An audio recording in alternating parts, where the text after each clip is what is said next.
Olá pessoal do Humanas em Foco, mais uma vez aqui juntos no nosso caminho, para a nossa aprovação, tá certo? Hoje nós vamos debater mais um capítulo aí da Idade Moderna, exatamente que nos envolve de uma maneira mais próxima, mais direta, que exatamente seriam as grandes navegações.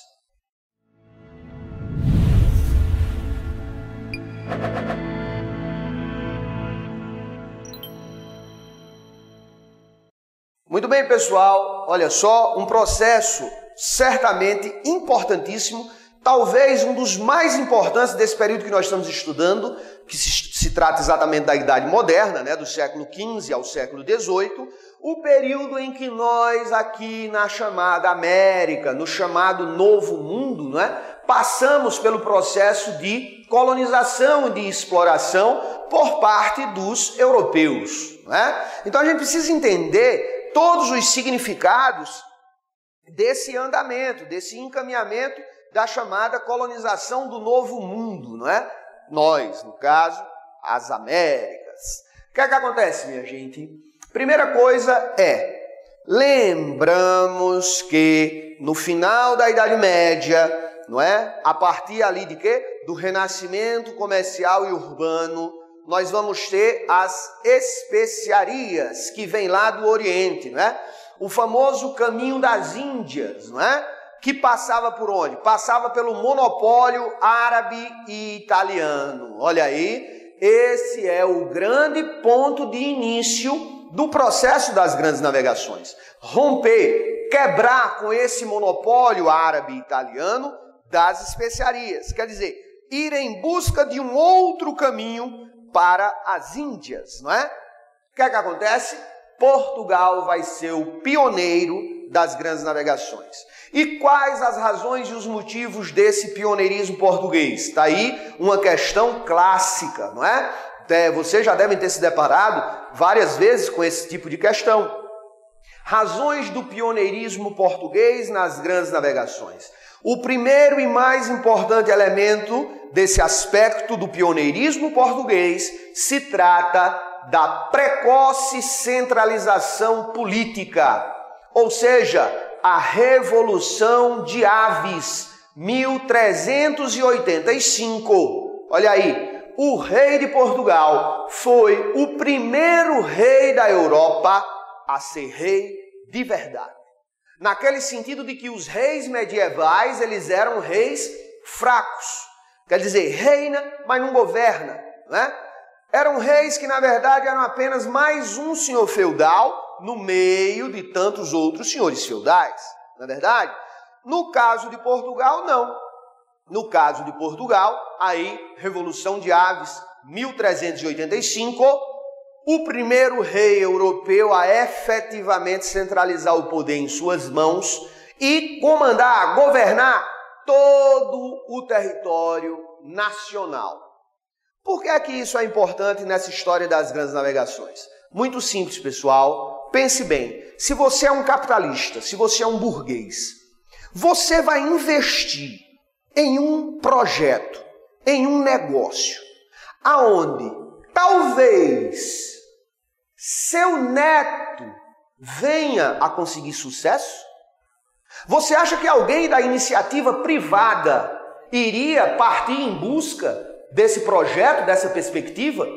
Não, minha gente? Exatamente essa é a grande razão e o grande motivo porque a centralização do poder monárquico, que passa a cobrar impostos de toda a nação, isto é condição fundamental. Sem ela, qualquer país, qualquer nação daquela época não teria condições de investir nas grandes navegações.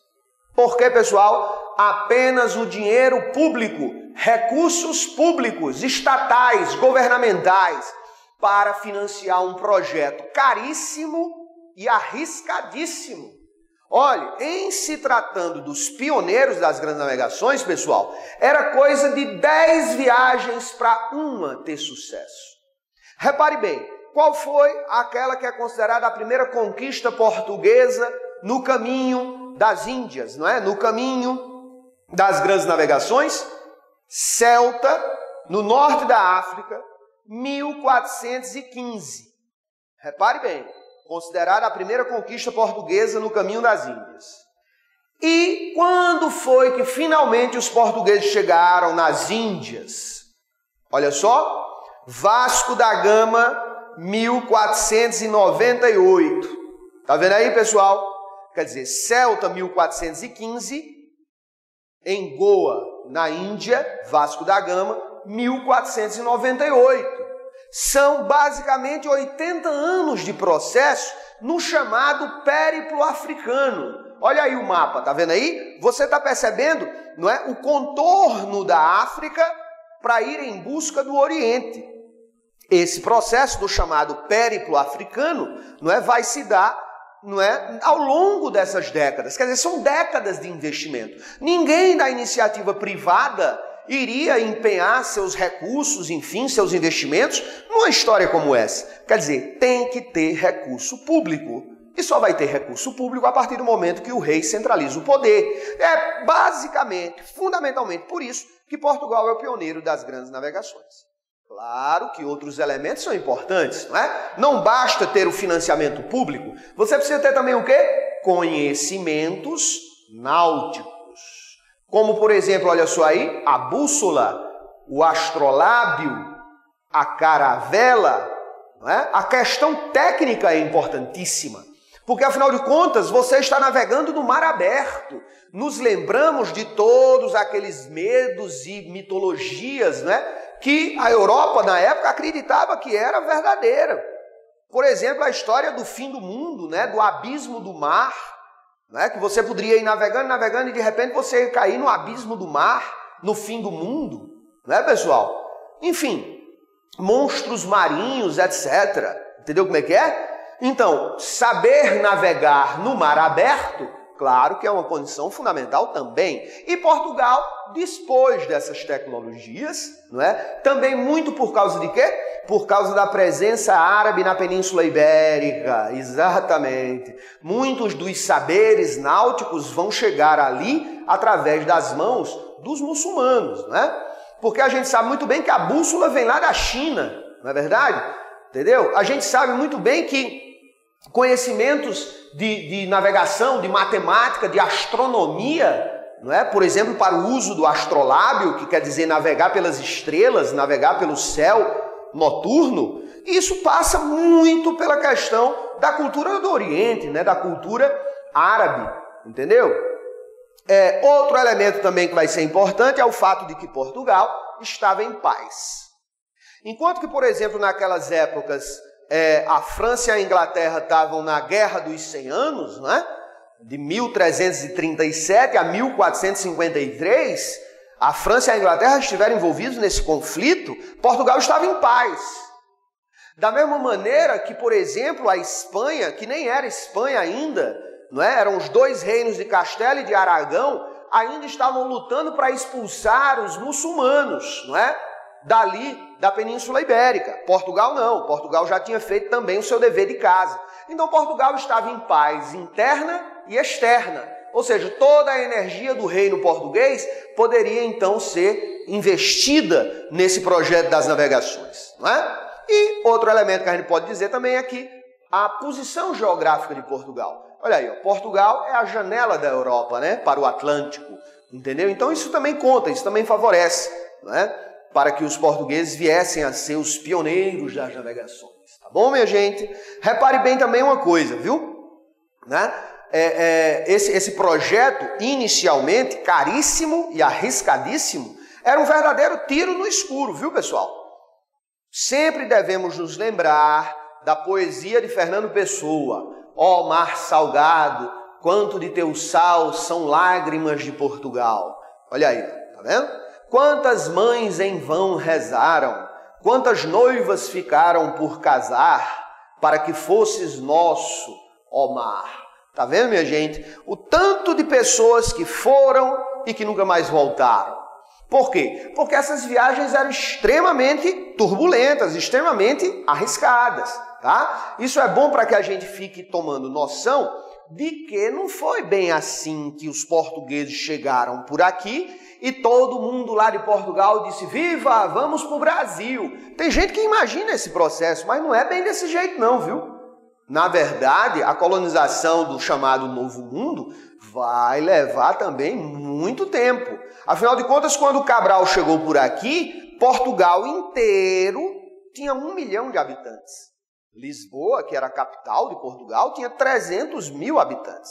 Quer dizer, é um processo absolutamente demorado, né? Que vai levar décadas, tá certo? Não é do dia para a noite que eles chegam e o pessoal já imagina que já vai existir no outro dia que Cabral chegou aqui, Brasília. Não, não é assim, né, pessoal? É uma coisa extremamente complicada conquistar um território como esse, um território continental. Isso vai levar décadas.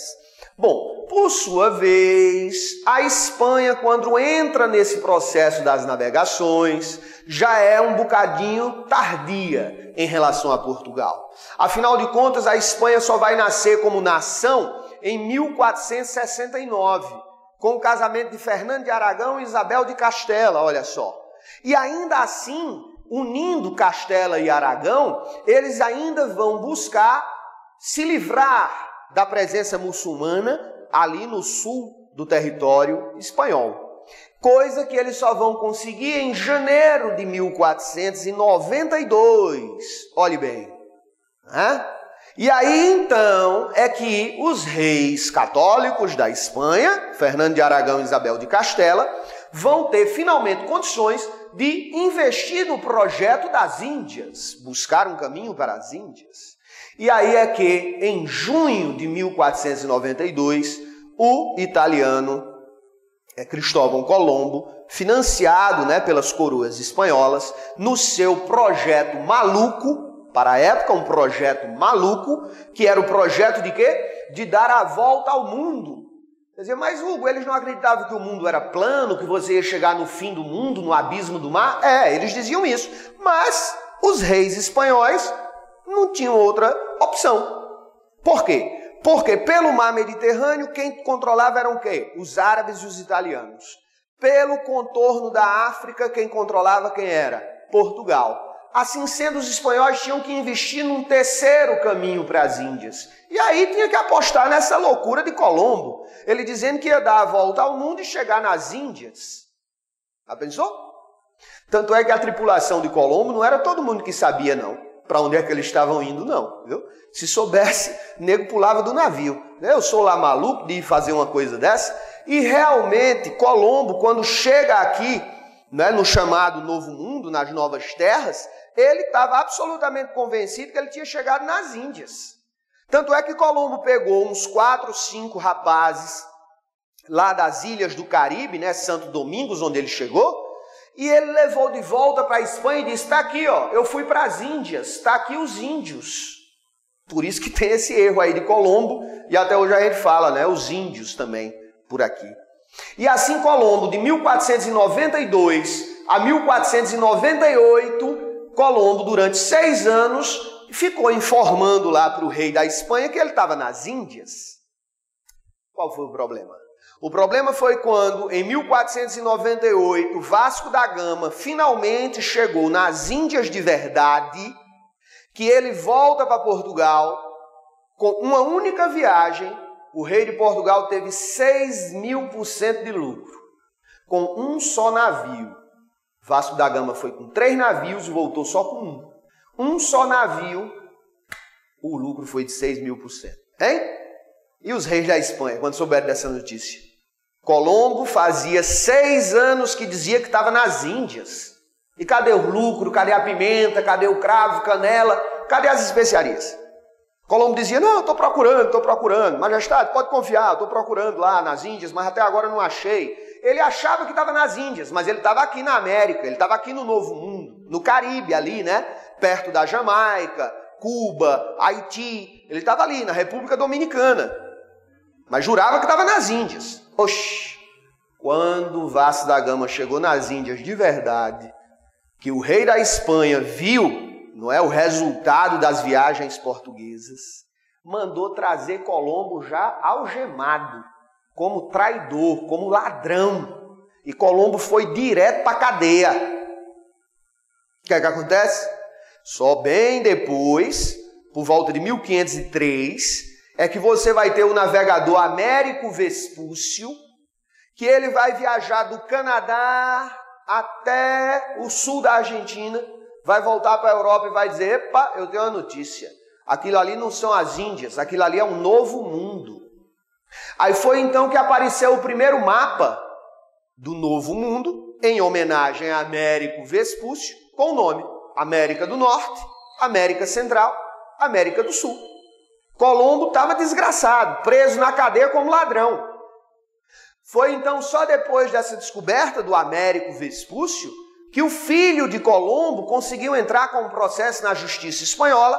Colombo então é libertado, inocentado, mas morreu pobre, esquecido. Foi então depois de tudo isso que o filho de Colombo escreveu um livro contando toda a história, e aí o nome de Colombo foi reabilitado, e aí a gente já sabe então, né, do genovês Cristóvão Colombo e suas aventuras, entendeu? Muito bem, pessoal, tem só mais uma discussãozinha, não é? Que é aquela coisa de que Cabral chegou aqui por acaso ou não? Claro que não, né, minha gente? O que nos diz isso? Por exemplo, o Tratado de Tordesilhas. Portugal quase entra em guerra com a Espanha por causa dessa história. O Papa, que na época era espanhol, tinha baixado a bula Intercetera, dizendo que era para ser delimitado ali uma linha, não é, das ilhas africanas, de Açores, Madeira, Cabo Verde, uma linha a 100 léguas daquelas ilhas, e aí então estabelecia o que fosse terras descobertas e a descobrir entre espanhóis e portugueses. 100 léguas. Portugal não aceitou a bula Intercetera, pressionou, e aí foi onde veio o Tratado de Tordesilhas. 370 léguas das ilhas de Cabo Verde. Olha aí, quase 4 vezes mais o que era da bula Intercetera. Por que é que Portugal ia pressionar tanto? Portugal, obviamente, tinha alguma noção e alguma desconfiança de terras mais para o oeste, não é? E também, claro, Portugal procurava, assim, garantir de todas as maneiras a sua rota para as Índias, não é? Empurrando essa linha o mais longe possível da África, não é? Para afastar qualquer influência espanhola. Outro elemento que nos diz que não houve nenhuma coisa do acaso aí na chegada de Cabral. O diário de Vasco da Gama, quando ele voltou das Índias, dizia que ele se afastou bastante da África e ele estava tão longe da África que ele disse que os sinais de terra que ele viu só podiam ser de uma terra mais para o oeste. Ele viu pássaros, ele viu algas marinhas, ele viu, enfim, sinais de terra muito longe da África, onde ele tinha se afastado. Isso, com certeza, houve reuniões entre Vasco da Gama e Pedro Álvares Cabral, né? Outro elemento que nos diz que Cabral veio por aqui desconfiado de que havia realmente terra pelo oeste, que não foi nada por acaso. Minha gente, olhe bem, Colombo, quando saiu da Espanha para dar a volta ao mundo, saiu com 3 caravelas. 3 caravelas. A viagem de Cabral, ninguém nunca tinha visto uma viagem tão... uma preparação de uma viagem tamanha como aquela. 13 navios. 13. Desses 13 navios, apenas 3 se desviaram e vieram para cá. Outros 10 ficaram esperando quase 2 meses pela volta do capitão. Entendeu? Então como é que se perdeu e veio parar por aqui? Não, havia um plano secundário, né? O plano principal de Cabral era chegar nas Índias. Mas havia um plano secundário que era o quê? Tomar posse daquelas terras delimitadas pelo Tratado de Tordesilhas. Isso não há mais nenhuma dúvida hoje em dia. Outro elemento é a Carta de Pero Vaz de Caminha, né? Onde na Carta de Pero Vaz de Caminha não existe nenhum relato de nenhuma situação surpresa. Nós nos perdemos e chegamos numa terra de mata verdejante, frondosa. Não tem nada disso. É um relato frio, descritivo, sem nenhuma surpresa, sem nenhum mistério. Quer dizer, é como se já se esperasse o que se iria encontrar. Outras notícias também que nos chegam dão notícia de que o navegador espanhol, né, o Pinzón, tá certo? Ele teria chegado por essas bandas de cá, sabe aonde? Aqui no Ceará, ali na barra do rio Ceará, perto de Fortaleza. Ele teria chegado em janeiro, fevereiro de 1500, por aqui. Só que percebendo que ele estava dentro de um território português, ele foi adiante. Né? Pelos seus cálculos, pelas suas contas, ele viu, não, aqui o Tratado de Tordesilhas diz que é português, vamos para frente. Tá certo? Então, enfim, minha gente, esse debate até não, né, já está um tanto quanto superado, ok? O mais importante de toda essa história, no final das contas, sabe qual é? O resultado desse processo. Qual é o resultado? A exploração, o saque das riquezas do continente americano e, obviamente, o genocídio, não é, das populações nativas. Ok, pessoal? E é por essas questões que a Europa enriqueceu. Tá bom? Foram 300 anos de colonização, foram 300 anos de saque. Tá? Quando você olha para a Europa em 1500, o que é que ela é? Uma grande fazenda pulverizada de vilarejo. Quando você olha para a Europa no final desse processo, ali na Revolução Francesa, 1789, o que é que a Europa é? O centro do mundo. O centro do mundo econômico, político, cultural, tudo. Às custas de quê? Às custas do saque, da exploração das Américas. E aí, a partir desse século XVIII, entrando no século XIX, a Europa, por ter saqueado o novo mundo, ela tem energia econômica suficiente para detonar a Revolução Industrial. É por isso que se diz que do século XV ao século XVIII, a Idade Moderna, é um período de acumulação primitiva de capitais na Europa. Quer dizer, primeiramente, a Europa ficou rica para daí ter condições, energia econômica suficiente para detonar a Revolução Industrial. A Europa só conseguiu detonar a Revolução Industrial por quê? Porque saqueou as Américas, principalmente a América Latina, né? Porque a gente sabe que lá na América do Norte, devido ao clima, devido a não ter condições de produzir gêneros tropicais, o norte da América do Norte, né, na verdade, vai sofrer uma colonização de povoamento, que é bem diferente da colonização de exploração que nós sofremos, não é? Não dá para perder uma questão como essa. Colonização de exploração é o quê? Plantation. O que é a plantation? Monocultura, escravidão, latifúndio, com a produção para a exportação, para o mercado externo, para a metrópole. E assim foi que a Europa ficou rica. Foi através desse saque, dessa exploração da América. Eu vou deixar aqui para vocês no finalzinho da nossa aula uma notícia. Você faz as contas aí em sua casa. Olha essa notícia. Piratas ingleses, na época, capturaram 6 navios espanhóis, cada um carregado com 8 toneladas de ouro. Uma tonelada tem 1000 quilos de ouro. 1 quilo de ouro tem 1000 gramas. Quanto que está o grama do ouro hoje? Faça as contas, então, de 8 toneladas vezes 6 navios. Você vai se surpreender. Sabe o que é que isso representa? Representa, hoje em dia, quase que 20% do PIB do estado do Ceará. Numa só apreensão. Numa só. Imagine 300 anos de navios carregados de ouro, saqueando, ouro e prata, né? Saqueados aqui da América para a Europa. Foi assim que a Europa ficou rica. Tá bom, pessoal? Então, até o nosso próximo encontro. Mantenha a disciplina, mantenha a firmeza, mantenha o trabalho, porque a vitória com certeza virá. Valeu? Um abração e até a próxima.